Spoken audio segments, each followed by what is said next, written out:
On, everybody? Welcome to Wizards Outlook. We got Raymond Lyons here tonight, Wilson Tarpe Jr., and look, we're gonna get straight to it. Washington, they're in the midst of this, at the end of this road trip. I had 2 days off after the two games, the back-to-back games against LA, against the Lakers and the Clippers. Um, Took on the Jazz tonight. Jazz, missing some folks. That said, another one of those back and forth barn burner type affairs. If you were a fan of defense, you did not enjoy this game. Did not see any until very late in this game. But we saw Jordan Clarkson come off the bench, step up, close out the Wizards late. The Jazz beat the Wizards 127 to 115. Ray, your thoughts on this one? Yeah, like you said, man, it's just the absence of defense. Utah they played enough in the closing moments to get the victory. Holding the Wizards to 14 points in the fourth quarter, and that was basically the difference in the game. They won by 12, outscored them by 11 in the final frame. That's pretty much all she wrote. And when teams apply that pressure, the Wizards they really just fall apart. They don't execute. They start taking terrible shots, and that on top of them not defending on the other end. This is why you get the results you get. Yeah, man, it's a shame. You waste a pretty solid outing from Jordan Poole. You know, um, yeah, he had it going pretty much all night until the fourth quarter. And then things just kind of fell apart. But throughout the night, the Wizards they missed some opportunities, man. They missed a lot of bunnies. And then at certain points, as always, the shot selection just kind of dooms them. There's a point in the third quarter, it's a 5-point swing. I kind of knew how the game was going to turn after that. I think Kispert missed the layup. Then Rashawn Holmes missed the follow up. Utah gets the rebound, comes down, hits the three. And the Wizards were up at that point. Then 5-point swing, and Utah just kind of had momentum and roll with it. Yeah, man, and the Wizards were up. They were up pretty big early on by about 15, and Utah came back, and we don't know how that goes. Once the Wizards get punched, they don't punch back, man. We know basketball is a game of runs, but the Wizards they only got one in them. The second win never comes. If they go up big and the team comes back, it's pretty much a given that they're going to lose. So, yeah, man, it's just a combination of things. Like you always say, we know what it is this season, but games like this, you should be able to bring those home. But the fact that they're not able to do that kind of lets you know why their record is the way it is. But yeah, this has got to be frustrating to be a part of. Shout out to the Jazz. They came on and did what they had to do. You mentioned Jordan Clarkson. He had to step up, especially with the Utah being shorthanded. He came in and did whatever he wanted, man. It was it was bad. 38, 10, and 7 on 50% from the field. Yeah, it was just nothing the Wizards could do about it. But yeah, man, just another one they had within their grasp, and they just let it get away from them. Yeah, like you guys just saw popped up on the screen a little while ago. It was Poole had 32, the Clarkson's 26 early in the fourth, and then Clarkson went crazy to close this one out. And shout out to Chris Dunn for the defense, the defensive job he did to kind of limit Poole, because Poole had it going. Poole, this is another one of those games where you're like, all right, if you're watching, it's kind of, this is what we thought we got. This is what we traded for, right? 11 to 18 from the floor, 6 to 10 from deep, 32 points. But yeah, for Washington, it's the defense. And then sometimes I know you touched on the shot selection, specifically just some of their bigger wings. Like the last couple of games, we've seen both Denny and Kuz at times have smaller defenders on them and kind of bail the small defenders out with jumpers at times, where we've seen you other times, both of you, be able to get downhill, bully your way to the basket, draw fouls, make a mess on your way to doing it. And again, we've been such an on shot selection all year long, and it's been something that has definitely hurt them and reared its ugly head. I thought Colin Sexton had a really good night for Utah as well. Just really solid, timely, the energy that he plays with. And John Collins, man, 17 points, 15 boards, 6 blocks. He's had good nights against Washington. I feel like most of this year, regardless of where he was at, like whether it was home or away, he's very, very productive. 6 huge blocks patrolling that back line. Again, they were missing some of their size. They usually start that really big lineup. There was no Markin and there was no Kessler. Shout out to John Collins tonight for what he did. And then the Jazz bench as a whole, Washington has been having some good games for the bench. You had an off night from Kisper. Shaman only took 2 shots.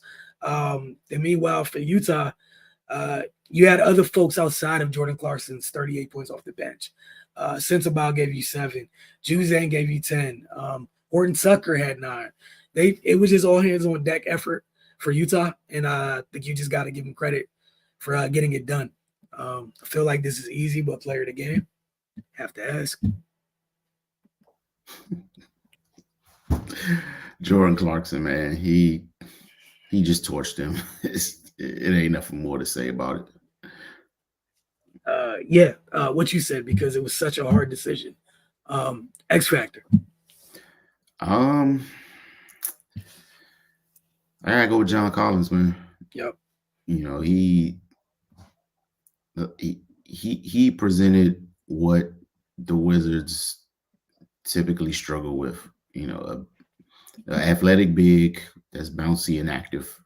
It just wrecks them on both sides. Crashing the offensive glass and disrupting things at the rim defensively. You read off the stat line, man. His handprints was all over this game. Yeah, I'm a pull a you from the past. You know what I mean? I'm giving out co-awards. I'm going John Collins, and I just think Colin Sexton's night was crazy impressive. 11 and 19 from the floor, 4 and 7 from deep. No one came in this game saying Colin Sexton's about to give us 29, regardless of what was going on in life. We know they were shorthanded to a degree, but it's easier for me to digest Jordan Clarkson's 38 points than it is Sexton's 29 on that level of efficiency. He only had 1 turnover tonight. I thought Sexton was spectacular. I thought both of them were pivotal pieces in Utah's win tonight. We're going to get to some of these comments. That was the last game of that road trip. Washington comes home. They'll be taking on Orlando and Charlotte this week at home, I believe Wednesday and Friday. So we'll be talking with you guys after both of those games from inside the building through these comments. First off, good game for Warriors version of Jordan Poole and Kuz, Tyus, and Denny. Offensively, everybody was, it was fun. The other side, all of those people, not a fan of what happened defensively for me. At the end of the day, it's all about pride. Nothing else matters. Colin Sexton, nice with it. I've been a fan since he got drafted to the Cavs. Yeah, he had a day, or a night rather. He had a night. Oh yeah, I love how Black Coulibaly was being aggressive. Keep it up, young fella. Our future is bright. Hey, shout out to the positive comments. Silver linings. That's where we're at. Kirksey was going on. He said, "Make this night easy." It's up there. I'm not reading that. To follow the other comment, now that he is done with his grievances, Chris Dunn locked up Poole and it was over. Chris Dunn, that was great defense late. Someone at some point had to play defense for a little bit to win this game. Or someone just had to miss. Combination of both. But at halftime, I didn't think it was possible because it wasn't like 75, 74 at the half. It was something absurd. I just knew I was deeply offended by it. 75, 74. Mm-hmm. It's like Denny and Poole pulled a Space Jam and switch powers. I just want them to play defense. It's everybody as a group. I would like. I'm getting tired of being like, it's winnable games. And, that's just me, though. End of the game, everyone's taking shots. Poole didn't get a shot off to the last possession. Yeah, it's like whenever things start going left, they think the answer is just jack threes. Yeah. Like you just run some offense, man. Like, And please. the weirdest part is like you got to the line 23 times, right? During what was going on in the fourth, why did you not just give it to them two bullies and let them get downhill? Like stuff was happening out of that. Or like they got this thing where somebody gets hot, like the ball gets out their hands and it doesn't come back. Right. And Yeah. I know Sexton was doing a good job denying or what have you, but still, like some of y'all are vets, man. Like, come on. He said it might be time for another conspiracy. I don't know if I could take another conspiracy right now. But at least Poole's up in that trade value, so is Schools. I mean, we'll see come the off season. Can't lie like ties, but he can't guard a park car. He is not alone. This is a team-wide issue. Yeah. Nobody on a 9-53 team has any trade value. Man. He was agreeing, JC player of the game. Yeah, very easy. John X Factor, done for the seatbelt. He put him on man Poole. And then Sexton too. Yeah, we agree. We are in agreement with you with that. It was another tough one for Washington. So it's so hard just to look at the record, right? The end of games just show the leadership of this team or the lack thereof. Yeah. Yeah. That's spot on, man. Like, there's no adult in the room. Nobody can to kind of settle the ship when when things get rocky, and everybody's just left to their own devices, and that's how you get these stretches of futility, where they just can't seem to do anything right. And then meanwhile, on the other end, yet again on another night, we watched another team which had a bunch of youngsters out there. Like it was Clarkson's show to run late. It got late, and folks was like, "Here, JC, it's on you. We'll play off that." And we see that much too often by opposing teams against Washington during different stretches where they'll get the ball in the facilitator's hands, or just a star player, or on a night like this, in a veteran, in an adult's hands, like Ray said, and they go about their business and close the game out. This was a tough one. We're supposed to have two leaders of championship experience, yet that is their idea of how to win games. You could take this one, right? I mean, I get it, but like they weren't in the driver's seat in those situations. But to his point, that's what they said they would bring. And, I figure you're around that. You should have soaked up some of it. Like, it's just, you would think they'd have never been around stability ever before in their basketball life. Yeah, it's nuts, man. Like I get what he was getting at, but I don't, I really didn't expect Poole and Kuz to just all of a sudden become, that those veteran types, level-headed and great decision makers. But those are the two guys you're paying to be that. So at some point, do it on accident. Like, but it shouldn't be like this. So I get what Area 11 is saying for sure. Especially given where they came from. It's just embarrassing. Yeah, I think it's one of those things where someone could be a part of something, be around something, but didn't have the responsibility of carrying that weight, right? And that was the thing. Like that's what the trying to find the right way. Like that's what the gamble was on the Wizards with those two guys being the guy in this ground zero thing. The gamble was you hope that maybe what they were around, that they gleaned enough from those folks, right, that they can impart that and instill it and whatnot. That doesn't lessen their experience, by the way.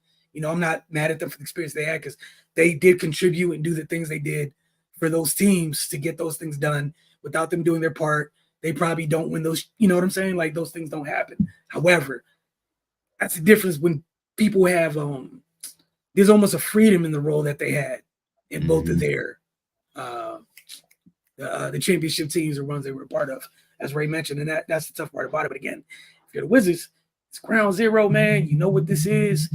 You can pivot and do so many different things, so you're as tough as this is to deal with. It's about what happens after this. And who's here after that? You know what I'm saying? Like it's that. And Denny, please, brother, stop falling for calls and just lay down when you don't get a call. Yeah. As a group, they just need to keep playing and be surprised when the whistle blows in your favor. That's what I need from y'all. Just keep playing. These kids playing for stats. Man, for real, I understand we bad. They don't give the Wizards no foul calls. We gotta earn those. Like you gotta earn those. And I'm not gonna lie, you come in games, you look at one team's records, the other team's records, and yeah, I get it. Should be in a perfect world, everything's officiated straight down the middle.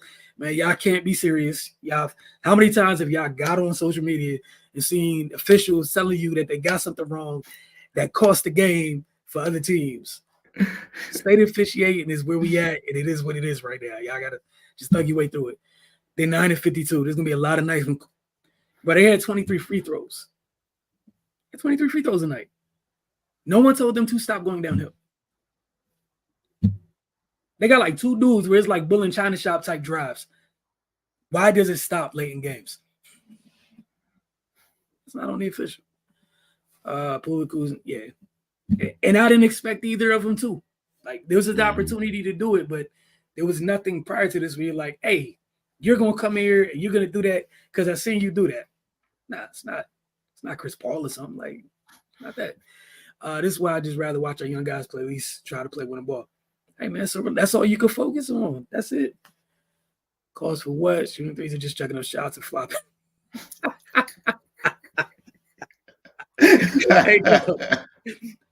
Also, I would just say that's just not Wizards. Like, that's league-wide. There's a lot of dudes, man. Go to the Cup. That's been an epidemic for, like, the last 5 years, right? Yeah, something like that. Like, dude. Like, you get a step on somebody recover. Hey! In varying levels. And then they lay on the floor and throw their hands up. Man, just get up, man. Get fouled, but they drive the rim a lot and do get fouled, but they never get any calls, especially down the stretch. Gotta earn those. Also, sometimes keep it a buck. A lot of dudes in the league drive to get the call. There's a difference between driving to get the call and driving to score. Mm-hmm. I believe those who drive to, like, earnestly drive to score get the whistle more so than those, if you're known for driving for the whistle, you're not getting that call late, man.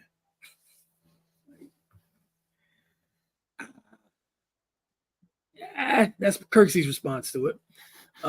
Just because you drive them and you get a call or earn the whistle. Yeah, I mean, that's the tough part, man. Like, like, I'm not going to get into that, but, like, there's a legion of LeBron fans who feel like he don't ever get a call. So, no, got that. So, this Kersey is definitely on the aggressive side of this. But, yeah, man, just the bottom line is play some defense. It's another night you score over 100 points. It stops. Like, the only thing Utah did in this game was Chris Dunn was like, I ain't rocking. At some point, Chris Dunn was the guy who was like, you know what? No. That was it. And John Collins, you know what I'm saying, protecting the rim, but that was it. Look, man, you're allowed to be honest here. It's okay. That's what the forum is for. Y'all got a tough week. You got 2 more games this week, too.